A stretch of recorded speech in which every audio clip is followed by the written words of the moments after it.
செய்யாமல் போனால் உனக்கு 10 ஆண்டு கடுங்காவல் தண்டனை, சிறை, பிணையில் வர முடியாத சிறை என்று இருந்தால் அப்படி பொறுப்பற்று போவானா? குழந்தைகள் வரும், விளையாடும், இந்த இடத்தில் தவறிவிட வாய்ப்பு இருக்கின்ற அடிப்படை அறிவு இவனுக்கு இருக்க வேண்டாமா? அப்ப என்ன பண்ண, மூடி வச்சுட்டு போகணும். பொறுப்பு, ரெஸ்பான்ஸ் அது இல்லாத இந்த நாட்டில் இருந்தா என்ன, செத்தான போடா தூக்கல அப்படின்னு போகணும். இப்ப அந்த பிள்ளையை காப்பாற்ற பாராட்டிருக்கான். ஆனா மேல சூரியனுக்கு ஆதித்யா ராக்கெட் போயிட்டு இருக்கு, ஆதித்யான ராக்கெட் போயிட்டு இருக்கு. அது வெற்றிகரமா போகணும்னா இங்க இருக்கிற ஆக பெரும் தலைவர்கள், அறிவாளிகள் இருக்கிறாங்க. இப்ப ஐயா மோடி மாதிரி அந்த மாதிரி தலைவர்களை அந்த ராக்கெட்ல ஏற்றி விட்டா சீக்கிரம் போய் வேலை முடியும். நீ நினைச்சுக்கிட்டு இருக்க இது ஒரு நாடு, இந்த தேர்தல்லாம் நேர்மையா நடக்குதுன்னு நீ நினைச்சுக்கிட்டு இருக்க.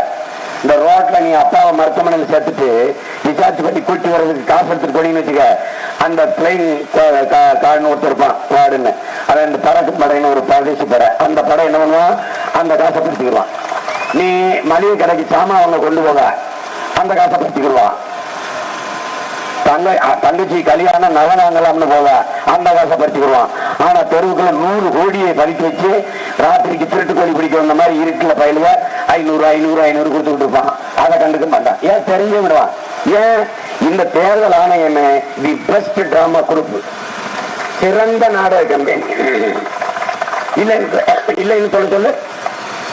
ரோட்ட வர அப்பாவி மக்களை மடக்கி பிடிச்சு காசு எடுக்கும். ஆனால் இந்த தொகுதியில் காசு கொடுக்கப்படுவது தெரிஞ்சும் அனுமதிக்கும். இங்க எங்க நேர்மை இருக்கு? எங்க நேர்மை இருக்கு சொல்லு, எங்க நேர்மை இருக்கு? எங்க நேர்மை இருக்கு? நேர்மையா தேர்தல் நடக்குதா?